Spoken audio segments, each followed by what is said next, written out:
একটা প্রশ্ন করতে চাই শুরুতেই। আচ্ছা, কি এমন হলো হঠাৎ শেখ হাসিনা পতন এবং পালিয়ে যাওয়ার ১ বছরেরও বেশি সময় পর কারো হঠাৎ মনে হলো জাতীয় পার্টি শেখ হাসিনার কোলাবোরেটর, তাকে নিষিদ্ধ হতে হবে, তার নিষিদ্ধের জন্য আমাদেরকে আওয়াজ তুলতে হবে, কথা বলতে হবে। এটা রাজনৈতিক দল যেমন আছে, এমনকি অ্যাটর্নি জেনারেলকেও আমরা একই রকম আলাপ করতে দেখছি। নাহলে কি এটা হতে পারতো না, আওয়ামী লীগ যখন নিষিদ্ধ হচ্ছে তখন একই প্যাকেজে জাতীয় পার্টি সহ আরও যারা আছে 14 দলের কথা বলছে, তাদের সবাইকে নিষিদ্ধ করার প্রচেষ্টা নেওয়া করে একসাথেই শেষ করে ফেলার চেষ্টা করা উচিত ছিল না? কেন হয়নি? হঠাৎ করে কেন কিছু মানুষের এটা মনে হতে শুরু করলো এবং জাতীয় পার্টিকে নিষিদ্ধ করার যে দাবি, সেটাকে কেন্দ্র করে দেশে একটা নৈরাজ্যকর পরিস্থিতি তৈরি করা হচ্ছে পরিকল্পিতভাবে এবং সামনের দিনগুলোতে এই ব্যাপারটা নানা দিকে নানাভাবে ডাইমেনশন তৈরি করতে পারে। আমি সেটা নিয়ে একটু কথা বলতে চাই এবং আমরা খেয়াল করব, গতকালই খুবই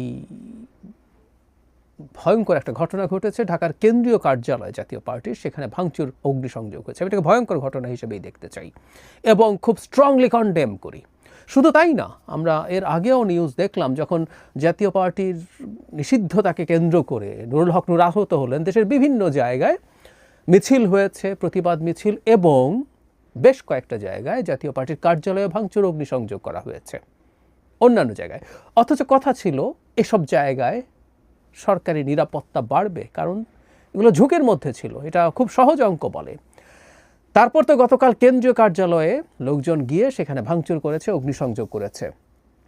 আমরা আগের দিন আইএসপিআরের যে স্টেটমেন্ট ছিল নুরুল হক নূরের আহত হওয়া নিয়ে, সেখানে বলা হয়েছিল তারা সরকারি সিদ্ধান্ত, মবের ব্যাপারে তারা কঠোর পদক্ষেপ নিচ্ছেন। কিন্তু এখন আমি যদি প্রশ্ন করি, গতকালের পরশুর ঘটনার পর গতকাল জাতীয় পার্টির অফিসের নিরাপত্তা কয়েক গুণ বাড়ানোর কথা ছিল, উচিত ছিল, করা হয়নি। ভাঙচুর হলো, অগ্নিসংযোগ হলো। আপনারা অনেকে আমাকে বকাঝকা করতে পারেন, গালিগালাজও করতে পারেন, কিন্তু আমি আবারও বলি, স্পষ্টভাবে বলি, জাতীয় পার্টির অফিসে ভাঙচুর, অগ্নিসংযোগ, সেটা ঢাকার বাইরে বা ঢাকায় যাই হোক না কেন, এটা গর্হিত কাজ হয়েছে। যতদিন পর্যন্ত জাতীয় পার্টি নিষিদ্ধ সংগঠন হবে না, ততদিন পর্যন্ত তার কর্মকাণ্ড চলবে। এমনকি নিষিদ্ধ হলেও, যদি নিষিদ্ধ হয়, কাগজে কলমে বলছি, তার অফিসে গিয়ে ভাঙচুর, অগ্নিসংযোগ করা যাবে না।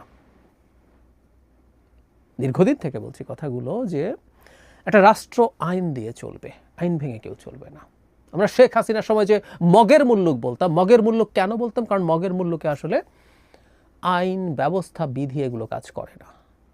ওখানে যার শক্তি আছে, যতটুকু শক্তি আছে, সেই শক্তি দিয়েই সে কাজ করে এবং সেই শক্তিই প্রধান হয়ে দাঁড়ায়। ওই জন্য এটা মগের মুল্লুক। ঠিক একইভাবে এখন জাতীয় পার্টি ভালো লাগছে না আমাদের, না লাগার যৌক্তিক কারণ আছে, এবং আমি প্রায় একটা কথা বলি, জাতীয় পার্টিকে শেখ হাসিনার সবচেয়ে বড় কোলাবোরেটর হিসাবে আমি নিজেও মনে করি।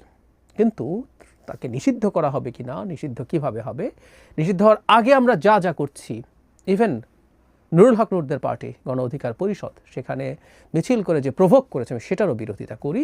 ঠিক একইভাবে এই ভাঙচুরের তো বটেই, আমরা কেউ এই কাজ করতে পারি না, কিন্তু করা হলো, করতে দেয়া হলো, নানানভাবে আমরা ইন্টারপ্রিট করতে পারি, এবং এগুলো প্রত্যেকটা পরিকল্পিত অ্যানার্কির পার্ট।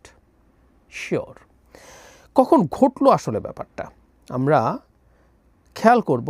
জাতীয় পার্টিকে 48 ঘন্টার আলটিমেটাম দিয়েছে নিষিদ্ধ করার জন্য গণ অধিকার পরিষদ, এবং ইন্টারেস্টিংলি জামায়াতে ইসলামীর নায়েবে আমিরও এই দাবির সাথে এখন একাত্মতা প্রকাশ করছেন, জামায়াত করছেন। এবং আমি ব্যক্তিগতভাবে মনে করি এই দাবিটার পেছনে প্রধানত জামায়াত, এবং এটা নিয়ে আমার যে ফোরকাস্টিং সেটা অনেক 3 মাস আগের।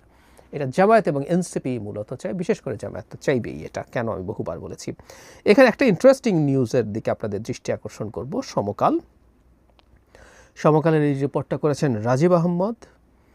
আমি রাজীবের সম্পর্কে জেনে বলছি, তিনি খুবই উঁচু মানের রিপোর্ট করেন, শুধু রিপোর্ট না, তিনি তার পলিটিক্যাল চিন্তা এবং অ্যানালিসিস অসাধারণ। সো রাজীবের রিপোর্ট এটা, এই কারণে সমকালকে আমরা রিলাই করি, কিন্তু রাজীবের রিপোর্ট বলে এটাকে আমরা বেশি রিলাই করব। এখানে বলা হচ্ছে বিএনপি ও জামায়াত মিলে একটা সমঝোতা বৈঠকের চেষ্টা করেছিল জুলাই সনদ নিয়ে মতভিন্নতা কমানোর জন্য, সেটা শেষ পর্যন্ত ফলপ্রসূ হয়নি। এবং জামায়াত তার সাথে আরও 6 দল, মোট 7টা দল একত্র হয়েছে। বিএনপির সাথে বসার আগে জামায়াত বসেছে কার সাথে? ইসলামী আন্দোলন, এনসিপি, গণ অধিকার পরিষদ, বাংলাদেশ খেলাফত মজলিস, এবি পার্টি এবং খেলাফত মজলিস। খেলাফত মজলিস এবং বাংলাদেশ খেলাফত মজলিস মানে দুটো দল আছে, সাথে এবি পার্টি, গণ অধিকার পরিষদ, এনসিপি, ইসলামী আন্দোলন, জামায়াত সহ বসে তারা একসাথে তাদের চিন্তার কথা শেয়ার করেছে, তারপর সেটা নিয়ে বিএনপির কাছে গেছে।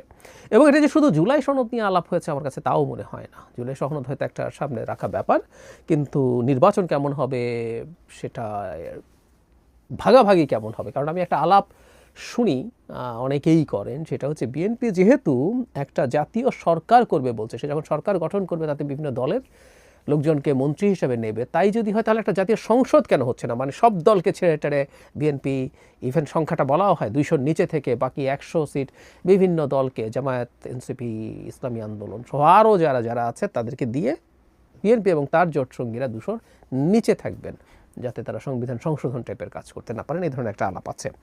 সো এই আলাপটাও হয়তো আলোচনা হয়েছে, এবং সেটা যখন বিফল হয়েছে, এটা ইনফ্যাক্ট এই নুরুল হক নূরদের যে তারা যে পদক্ষেপ নিয়েছেন তার আগের ঘটনা যদি হয়ে থাকে, তাহলে আমরা বুঝতে পারবো যে এর সাথে এখন জাতীয় পার্টির ব্যাপারে কেন, ওই যে বললাম হঠাৎ করে কেন মনে হলো জাতীয় পার্টি তো অপরাধী, হঠাৎ করে কেন মনে হলো, কারণ হচ্ছে এটা এখন যদি তারা বিএনপির ওপরে চাপ তৈরি করতে, বহুদিন থেকে বলছি বিএনপির ওপরে চাপ তৈরি করাটাই এখন যদি প্রধান হয়ে ওঠে, অথবা নির্বাচন যদি তারা বানচালি করে ফেলতে চায়, দুটো অপশানে দুটোই আছে।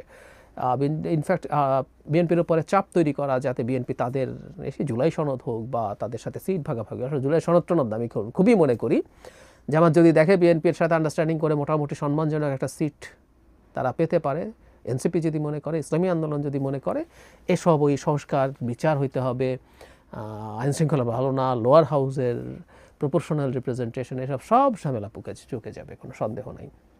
তো জাতীয় পার্টিকে নিষিদ্ধ করতে হবে, এবং নিষিদ্ধ করার জন্য তাদের যে যাবতীয় কর্মকাণ্ড সেটা গণ অধিকার পরিষদ সেই কাজে নেমেছেন, তাদের সাথে আলোচনা সাপেক্ষে এটা মনে করার যথেষ্ট কারণ আছে। এবং এই ঘটনা ঘটার পরই দেখলাম ওই যে জামায়াত ইসলামী এখন আনুষ্ঠানিকভাবে এই ব্যাপারে তাদের মতামত জানিয়েছে যে তারাও নিষিদ্ধতা চায়।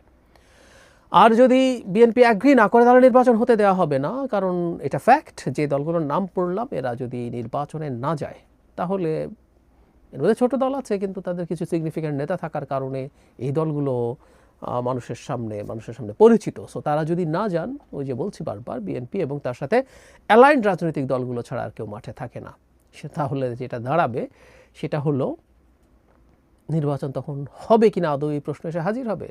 কারণ তখন আসলে কিভাবে নির্বাচন হবে, জাতীয় পার্টিকে নিষিদ্ধ করার মাধ্যমে সেই পথটা তারা করে রাখছে। সুতরাং দেশকে পরিকল্পিতভাবে একটা অ্যানার্কির দিকে নিয়ে যাওয়া হচ্ছে। এবং আমি প্রায় একটা কথা বলি, আবারও বলছি, ডক্টর ইউনূসের সরকারের চাইতে একটা নির্বাচিত সরকার ইন্ডিয়া বা আওয়ামী লীগ প্রেফার করে, এটা সত্য, এটা ভুল না। কিন্তু তার চাইতেও জরুরি কথা, তারা সবচেয়ে খুশি হয় বাংলাদেশ যদি একটা অ্যানার্কির মধ্যে ঢুকে যায়, বাংলাদেশ একটা নৈরাজ্যের মধ্যে ঢুকে যায়, বাংলাদেশে একটা কেওয়াস শুরু হয়। সেই কেওয়াস চলতে চলতে আমরা এমন জায়গায় পৌঁছে যাব, তখন কেওয়াসের মধ্যে আওয়ামী লীগ ঢুকে আরও অনেক কিছু করে ফেলতে পারবে, ইন্ডিয়ান রয়ের এজেন্টরা ঢুকে অনেক কিছু করে ফেলতে পারবে। আমরা কেউ বুঝে কেউ না বুঝে বা কেউ পরিকল্পনার অংশ হয়ে আসলে এই পরিকল্পনাটাকে বাস্তবায়ন করার জন্যই মাঠে নামা হয়েছে। ফেব্রুয়ারির নির্বাচনকে কোনোভাবে যদি আনসার্টেন করার পরিস্থিতি তৈরি হয়, চোখ বন্ধ করে বলে দিতে পারি বাংলাদেশ খুবই দীর্ঘমেয়াদী একটা অ্যানার্কির মধ্যে ঢুকবে, এবং এটা আমাদের স্টেটের সিকিউরিটিকে প্রশ্নের মুখে ফেলে দেবে। কেউ কেউ বলছেন একটা গৃহযুদ্ধ শুরু হয়ে যেতে পারে, না আমি সেটা ওভাবে দেখি না, কিন্তু এমন পরিস্থিতি তৈরি হবে, আমাদের সিকিউরিটি থ্রেট তৈরি হবে, অথবা এমন কিছু হবে যে আমাদের গণতান্ত্রিক ট্রান্সফরমেশন অনেক অনেক দূরে চলে যাবে। আবারও বলছি, জেনে না জেনে অথবা একেবারেই পরিকল্পনার অংশ হয়ে এই খেলায় অনেকেই নেমেছেন। আমাদের জনগণের এই খেলার প্রতি সতর্ক থাকা খুবই জরুরি।